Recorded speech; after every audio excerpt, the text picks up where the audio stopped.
A struggling teacher, Claire Bennett, was fired for protecting a poor child, but her new principal, Daniel Hartwell, changed everything. This is the third time he's come to school with holes in his shoes, an empty stomach, and no one to walk him through the doors. And you're telling me he's a disruption to the class? Claire's voice was quiet but firm, slicing through the stale air of the principal's office. Principal Marcus Rigby didn't flinch.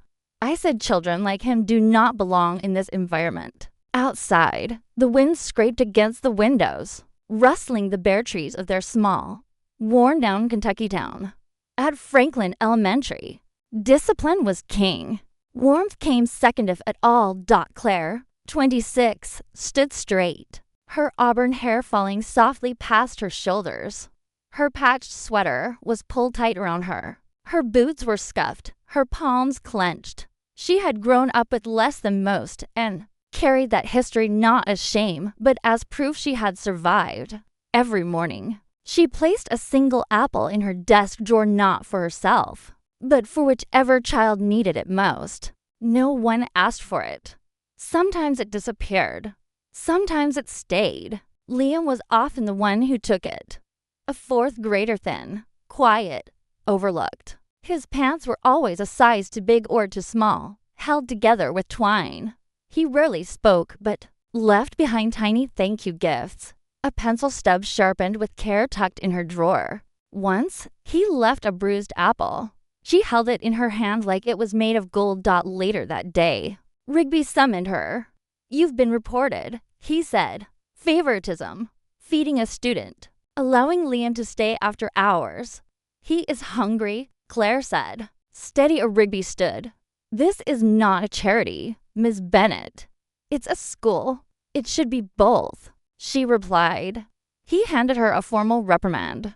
"Next time, it will be termination." That night, by candlelight, Claire wrote a letter to the district. She asked them to review the school's treatment of underprivileged students. She signed it, folded it, sealed it with quiet hope. The next morning, she arrived early and placed the envelope on Rigby's desk. "What is this?" he asked. "A letter to the district." Rigby opened it, read in silence, then without a word tore it in half. Then again and again. "You do not speak for this institution," he said. "You don't challenge leadership." Claire stood frozen, then turned and left. In the hallway, whispers followed her. Teachers avoided her eyes. She walked to her classroom, opened her drawer, and found it empty. No pencil stub, no apple, just silence. The termination letter came printed in bold black ink on Franklin Elementary's official letterhead. It used the word incompatible 3 times, but the phrase that cut deepest was effective immediately. Claire read the letter alone in her classroom, the sky outside darkening with rain. Her hands shook slightly as she folded the paper and slipped it into her worn leather bag, the one she'd carried since college. No one saw her leave the building. No goodbyes. No final glances. Just the sound of her boots echoing in the hallway as she stepped into the cold Kentucky rain. She walked home through puddles, past flickering streetlights and familiar landmarks. The diner where she worked weekends. The library where she read to children. The gas station where Liam's mother sometimes stood outside in silence. By the time she reached the trailer she shared with her grandmother, she was soaked through. Eleanor opened the door, worry already in her eyes. "They did it, didn't they?" Claire nodded, too tired to speak. Inside, she sat at the small kitchen table, her bag still pressed against her. Eleanor made her a cup of tea and held her hand. "You're young, sweetheart. You can still choose a different path, one that doesn't break your heart." Claire stared at the steam rising from her mug. Her voice was barely audible. "I was born to teach." Asterisk. The next morning, Claire began packing her books into boxes. She called the diner, asked for more hours. She considered leaving town, Lexington, maybe, or farther. Anywhere she wouldn't have to explain why she'd failed. But fate had other plans. That afternoon, the local paper ran a headline, "Teacher let go after feeding hungry student." The photo showed Claire kneeling beside Liam, half hidden behind her skirt. The article called it a disputed case, outlining how she'd broken school rules in the name of compassion. Some readers glanced and turned the page. Others whispered in grocery store aisles. But one man, 60 miles away, folded the paper carefully and read it again. Daniel Hartwell, 34, was the headmaster of a small independent school called Brightwood Academy. He believed in second chances and the kind of teachers who taught with their hearts. The story about Claire didn't shock him, it moved him. That same evening, he wrote her an email. Dear Ms. Bennett, I read about you in the Herald today. I don't know all the details, nor do I need to. What I do know is that any teacher who gives a child an apple from her own lunch is the kind of teacher I want at Brightwood Academy. If you're willing, I'd like to meet. Claire found the message the next morning, blinking at the screen. At first, she thought it was a mistake, but the email address was real. The school had a website, and the words felt sincere. She replied with cautious hope. Later that week, they met in a quiet cafe on the edge of the city. Daniel stood when she arrived, wearing a simple navy sweater. His handshake was warm, his eyes steady. They talked for hours about education, children, the things standardized tests never measured. He never asked about the incident. He only asked what she'd do if she had another chance. And in that moment, Claire allowed herself to believe that maybe she still did. Brightwood Academy was nothing like Franklin Elementary. There were no polished marble floors or metal detectors, no automated bell system, no harsh white lights flickering above tents. Orderly hallways dot instead. The school sat nestled between two tall oak trees, its brick exterior weathered but warm. Windows open to let in fresh air, even in early spring. The building was smaller than Claire expected, almost like a house repurposed into something softer. Something that invited you to exhale. Children's laughter floated through the air as she stepped inside for the first time. The front office smelled faintly of cinnamon and pencil shavings. On one wall hung a mural painted, it seemed, by the students themselves, of hands reaching toward a sun made of book pages. Beneath it, a phrase had been painted in sweeping gold letters. We learn by heart. Daniel met her in the hallway, holding a cup of coffee and a clipboard tucked beneath his arm. He smiled, not the practiced, tight-lipped kind she'd seen so often in school administrators, but a smile that reached the corners of his eyes. Welcome to Brightwood, Ms. Bennett, he said. Let me show you round. As they walked, Claire noticed the students. They didn't rush or shuffle anxiously. They waved to Daniel, who greeted each one by name. In the classrooms, bean bags and mismatched chairs replaced rows of desks. There were plants in the windowsills, art on the walls, and shelves of worn paperbacks with sticky notes poking from their spines. This is a school? Claire asked softly, half to herself. Daniel glanced at her and grinned. We like to think so. A school without walls, not literally, but in spirit. We don't search for perfect teachers here, just those brave enough to love. They stopped at the door of what would be her classroom. Claire stepped inside, took a breath, and let her eyes sweep the room. The whiteboard was scuffed but clean. A rug sat in the center, surrounded by chairs that didn't match. A tall window opened to the schoolyard, where a garden patch peeked from behind a fence. She set her bag down on the desk and exhaled for the first time in weeks. She felt the tightness in her chest loosen. Her first day began quietly. 12 students all, between ages 9 and 11, filed in with cautious curiosity. They were different from the students at Franklin. There was a boy who tapped the edge of his chair every 3 seconds. A girl who wore a winter hat indoors and refused to take it off. A tall boy with downcast eyes and no backpack. But they watched her. They listened. Claire started the day with a story, an old book with cracked pages and a faded cover. Her voice was soft at first, uncertain. But as the children leaned in, eyes widening, she grew steadier. They asked questions. They laughed at the funny parts. One even clapped at the end. She wrote their names on the board one by one, asking each child to tell her something they loved. One said, "Birds." Another said, "Quiet." One whispered, "The sound of my brother coming home." Daniel watched from the door for a moment, unnoticed. He saw the way Claire tilted her head as she listened, how she crouched beside a student rather than standing above them, how she handed out pencils like they were golden keys to a different world. During lunch, he passed by her room again. She was on the floor, helping a girl tie her shoelaces. The girl looked up at her, eyes wide and uncertain. Claire smiled gently and said something he couldn't hear. The girl smiled back.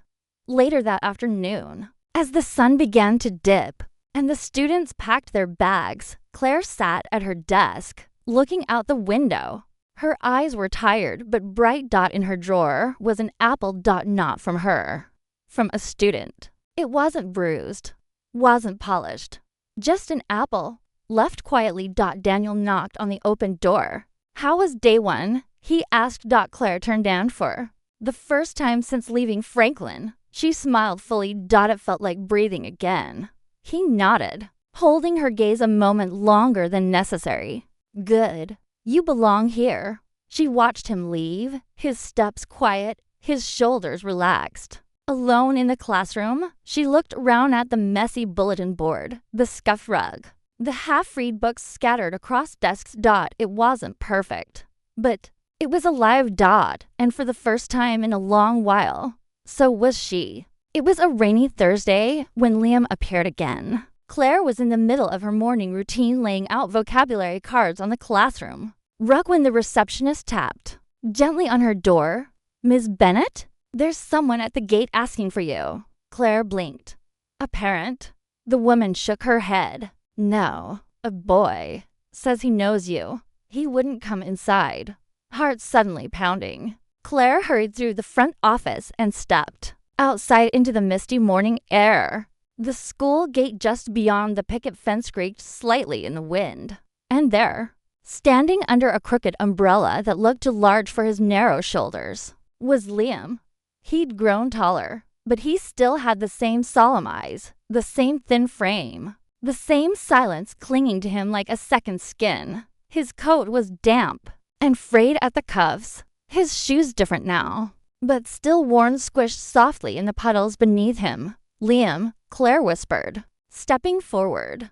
She dropped to her knees, umbrella forgotten, raindrops falling into her auburn hair. Liam stared at her, unmoving. For a second, it seemed he might turn and run. Then, in a fragile voice, he asked, "Is this a safe school?" Claire's breath caught in her throat. She nodded, tears already threatening to spill.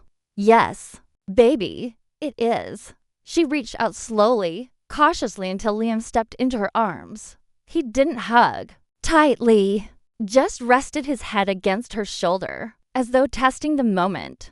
She felt him trembling. Gently, she rubbed his back, whispering, "Have you eaten today?" He nodded against her, but she felt the lie. From a short distance, Daniel stood beneath the covered walkway, watching the scene unfold. He said nothing, just pressed one hand to his chest, as though to still something in himself. Then, quietly, he turned and walked back inside. Inside the school cafeteria, Claire sat Liam down at a small round table. She brought him a peanut butter sandwich, a carton of milk, and an apple. He ate in small, slow bites, barely making a sound. "I didn't know where you went," she said softly. "After I left." Liam shrugged. "We moved a lot. My mom, she was sick for a while. Then she got better. Then worse again. We're in a shelter now." Claire swallowed hard. "Do you live close?" "To bus rides," he said. "But I remembered the name of this school. I saw it once in a newspaper, with your name." Her heart twisted. "You came looking for me." Liam glanced up from his sandwich. "You're the only person who ever looked at me like I mattered." Daniel came over later with enrollment forms. He pulled up a chair beside Liam, his voice low and kind. "No uniforms here." No tests that measure your worth. Just effort, kindness, and a little curiosity. Sound fair? Liam nodded slowly. We'll talk to your guardian later, Daniel added. But for now, you're welcome here. Liam blinked up at him. Are you the principal? I suppose I am, Daniel said with a small smile. Do you like books? I love them. Liam looked at Claire, then back at Daniel. Then I think I'm going to like it here.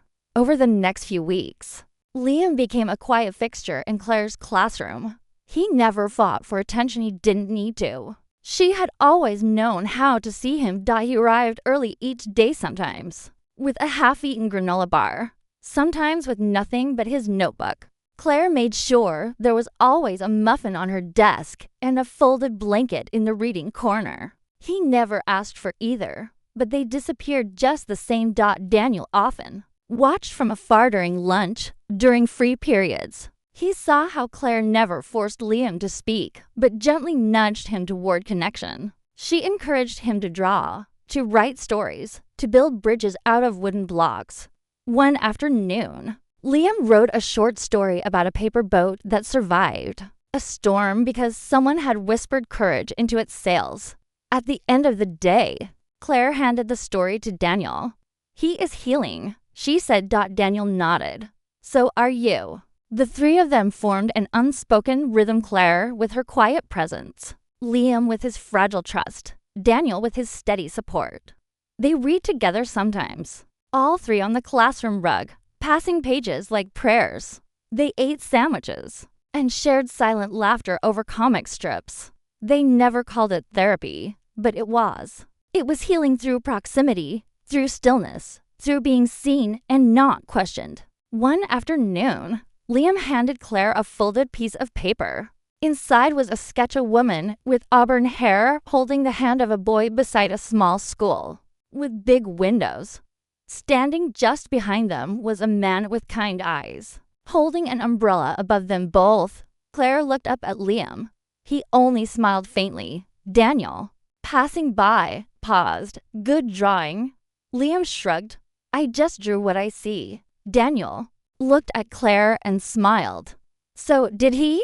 The morning sun filtered through the wide classroom windows, casting golden light across the rug where Claire and Daniel sat among a circle of second graders. Today's lesson was part of their weekly life skills class, something Brightwood Academy cherished as much as math or reading. This morning's theme was kindness and family, two concepts the school believed could never be taught too early.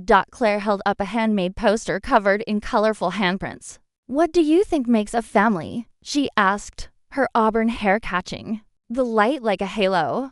Love, said one little girl with pigtails. Hugs, added a boy, lifting both arms for emphasis. Someone who shares their cookies. Another chimed in and the room erupted with giggles. Daniel, sitting cross-legged next to Claire, smiled warmly and said, those are all perfect answers. Families come in many forms. Some are big, some small, some with grandparents, some with moms and dads, some with friends who become family. As Claire leaned forward to hand out little paper hearts for the kids to write on, one small boy, James, a curious child with a constant smudge on his nose, suddenly tilted his head and asked, Miss Claire, are you and Mr. Daniel married? The room went silent for a heartbeat, then exploded into giggles and squeals. Daniel coughed softly, his ears visibly turning red. Claire's cheeks flushed, but she smiled gently and composed herself. No, sweetheart, she said, kneeling so she could look James in the eye. We are not married. James blinked. But you laughed together like my mom and dad. Claire chuckled, the warmth in her voice like sunlight. That's because Mr. Daniel is a very special person. Sometimes love doesn't have to mean getting married. Love can mean listening, helping, caring. It can mean making sure someone is never left behind. She looked around at the sea of wide eyes and added, Mr. Daniel and we care deeply about everyone here. We're not husband and wife, but we're part of this big, messy, beautiful family called Brightwood. and we both love this family very much." Daniel watched her with something unreadable in his eyes. Admiration, certainly. Respect, but something softer too. Something that made his chest ache a little in the best way. The students returned to their activity, writing what family meant to them on the hearts and taping them to the wall. As they worked, Claire stood to help one child spell forgiveness, and Daniel quietly stepped out to handle a phone call. When the lesson ended and the children filed out for recess, the room slowly settled into its usual quiet hum. Claire moved to the desk, organizing the hearts they'd collected, smiling at the ones scrawled with phrases like snacks, holding hands, and someone who comes back. That was when she noticed the note. It was a small slip of paper tucked under. Her notebook folded once, neat and square. It carried the scent of his cologne, just faint enough to make her breath pause. She opened it slowly. It read, "I am not your husband, but if ever I am lucky enough to be your companion in the long run, it would be the honor of my life." Her fingers trembled just slightly. She glanced toward the door, but Daniel had not returned. For a moment, she sat quietly at the desk, the paper held to her chest. It wasn't a grand declaration. It wasn't loud or showy. But it was everything Claire had learned to value: gentle, honest, brave without needing to be bold. That afternoon, when Daniel reappeared with a stack of files in hand, he passed by her desk without a word, but their eyes met for a brief second. She smiled. He smiled back. Nothing else was said, but the air between them carried something new, something tender. And in the silence, Claire felt the same thing she'd once felt when she opened her desk drawer and found a bruised apple from a child who had nothing else to give. She felt seen, chosen, cared for. Maybe it wasn't love the way fairy tales told it, but it was the kind that grew slowly, gently, like roots under the floor of a classroom where hope lived and breathed in quiet corners. The email arrived on a Monday morning, written in stiff language and wrapped in polite venom. It came from the office of Victoria Langford, a prominent donor and parent of a 6th grade student at Brightwood Academy. Her message was short, but pointed. She had serious concerns about the perceived personal relationship between Miss Claire Bennett and headmaster Daniel Hartwell, and she believed it undermined the professional integrity of the institution. If the matter wasn't addressed immediately, she'd be withdrawing her financial support effective at the end of the quarter. The threat was clear.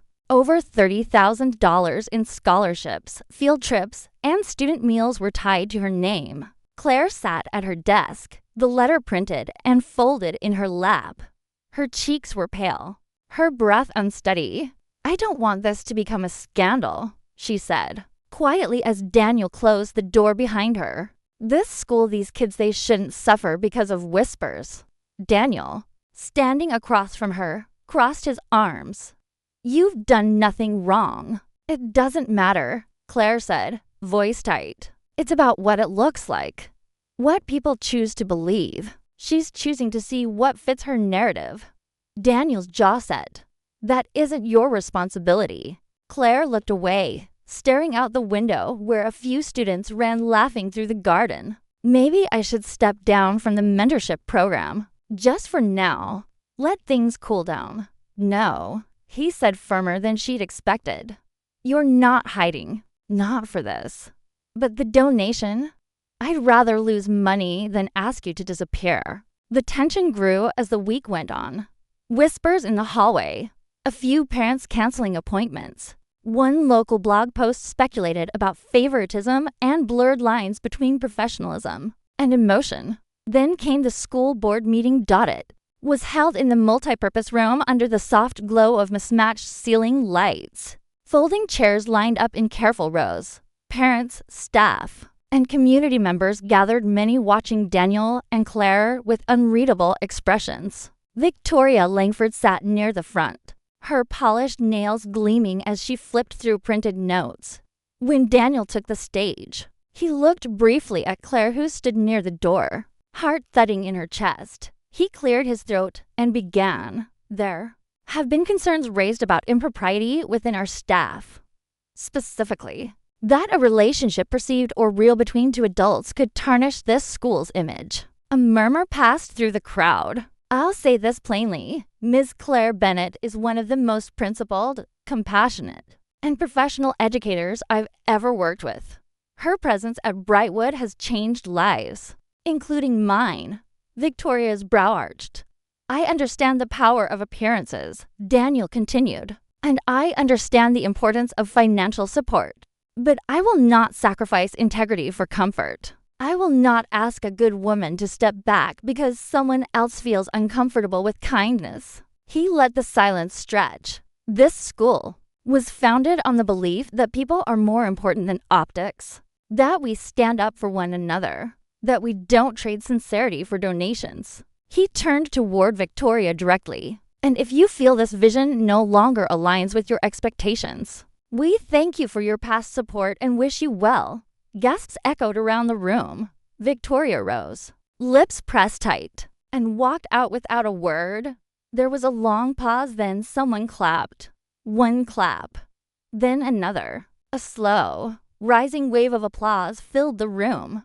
After the meeting, Daniel found Claire outside, standing under a maple tree in the cool twilight. "You didn't have to do that," she whispered. "I did," he said, "and I would again." The next week, small envelopes began arriving at the school. Anonymous checks, handwritten notes from local shopkeepers. A former student's mother sent a letter with a $20 bill. "For the woman who taught my son." That being poor wasn't shameful. The donation deficit closed faster than anyone expected. And in the end, Brightwood was richer not in money, but in loyalty, in truth, in the kind of courage that couldn't be bought. Liam had grown taller. His shoulders had filled out, and he walked with quiet confidence now. The boy who once whispered instead of spoke, who flinched at loud noises and sat at the edges of the room, now stood at the center of every classroom discussion. His notebooks were filled with essays, sketches, and reflections. He still preferred to listen more than he talked, but when he did speak, people leaned in to hear. He was 17, now a senior at Brightwood Academy, and one of its most beloved students. When the state's Department of Education announced an open call for student speakers at the Regional Education Conference, Daniel nominated Liam without hesitation. At first, Liam shook his head. "I'm not someone people want to listen to." But Claire had smiled gently and said, "You have something to say that only you can." That was enough. The conference was held in a hotel ballroom and are outside the city. Dozens of schools were present. When Liam stepped up to the podium wearing a borrowed blazer and his usual beat-up sneakers, the room quieted. He took a slow breath, glanced toward the crowd where Claire and Daniel sat side by side, and began. "I wasn't supposed to be here." His voice was steady. "Not just at this conference, but at any school where I felt safe, or wanted, or seen." He paused, letting the silence settle around him. "When I was 10, I thought being invisible was safer than being noticed. I thought kindness was a trick. That hope was something only other kids were allowed to have. Then one teacher gave me a sandwich and never asked for anything in return." He smiled faintly. "She let me stay after class when I was too scared to go home. She never told me I was broken. She just waited for me to speak. And when I finally did, she listened." Another pause. "She and the man who runs my school, they built something rare. A place where no one has to earn their worth. Where love isn't conditional. Where silence isn't mistaken for apathy."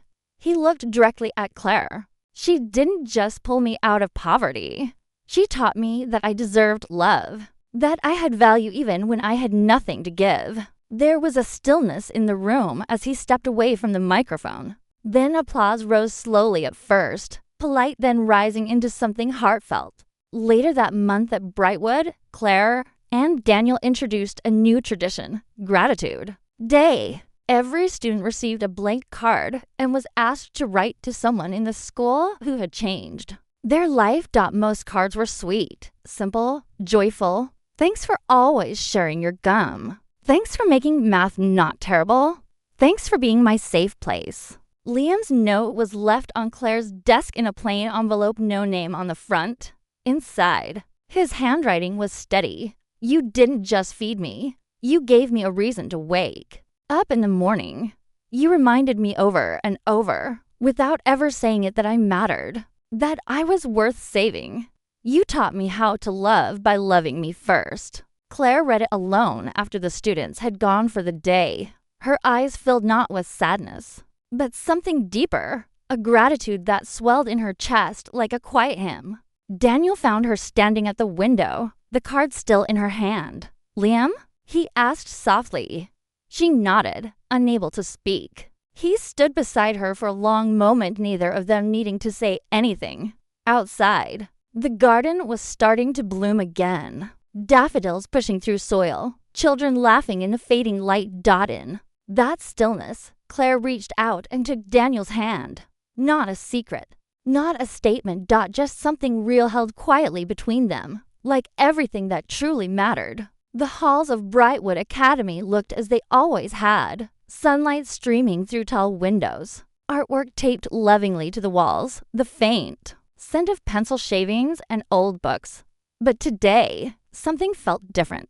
Liam stood in front of room to be, his hands trembling slightly as he unlocked the door. Inside, the room was still and sunlit, waiting. He walked to the desk, his desk now, and opened the top drawer carefully. He placed a single polished red apple inside. The skin was smooth. The stem curved neatly. It wasn't for a student. It was for her. For the woman who had once placed apples in her drawer for children who had nothing. For the one who had seen him when he was invisible. Outside, Daniel stood in the doorway, arms crossed, watching the boy he'd once read about in a newspaper years ago. Liam had grown. He was taller, more sure-footed, but his eyes still carried that deep, quiet strength. "First day," Daniel said. Liam turned and nodded. "Feels like I've been walking toward this since I was 10. Daniel smiled and stepped inside. Nervous. Liam exhaled, terrified. That's how you know you're ready. The two sat for a moment, side by side, the past seeming to hum between them, unspoken but understood. When the bell rang and footsteps echoed in the hallway, Liam stood. "I've got this," he said, trying to sound confident. Daniel rested a hand on his shoulder. He always did. Down the hallway, Claire was greeting students as they arrived. Her hair was shorter now, with soft silver strands framing her face. Her wedding ring caught the morning light as she handed out folders and warm smiles. When she saw Liam standing in his doorway, she paused. Dan pressed her hand gently over her heart. He met her gaze and gave a small nod. She smiled. The day moved quickly. Liam read books aloud, answered questions, calmed a nervous child. It felt natural, like he'd never left this place, like he belonged. That evening, the school hosted a ceremony to welcome its new teachers. Families filled the small auditorium, strung with lights and filled with laughter. Daniel spoke first briefly, then invited Liam to the stage. Liam stood at the podium, nervous but steady. His eyes scanned the room. Daniel at the side of the stage, Claire seated in the front row. "I never thought I'd be standing here," Liam began. "For a long time, I didn't think I'd be standing anywhere at all." He paused. The room quieted. "When I was 10, I was lost, hungry, forgotten. But a teacher didn't turn away. She saw me. She fed me, listened to me, and stayed when no one else did." He turned his gaze toward Claire. "She didn't just teach me to read. She taught me that I mattered." Then Liam looked to Daniel, and another person. He stood by her when the world tried to push her down. "He showed me that real leaders protect not just rules, but people, especially the people who love."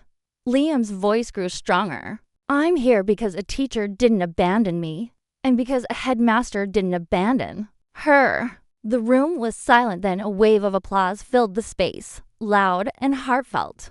Later, as the crowd thinned and twilight filled the windows with gold, Daniel found Claire near the back. They stood in the warm hush of the moment. I never taught you anything, Daniel said softly. Claire smiled and leaned into him. But you, he whispered, pressing a kiss to her temple, taught me everything about the heart. They looked across the room at Liam laughing with a group of students. The apple still sat in his drawer quietly glowing, and in that light, Brightwood felt more than just a school. It felt like a promise fulfilled.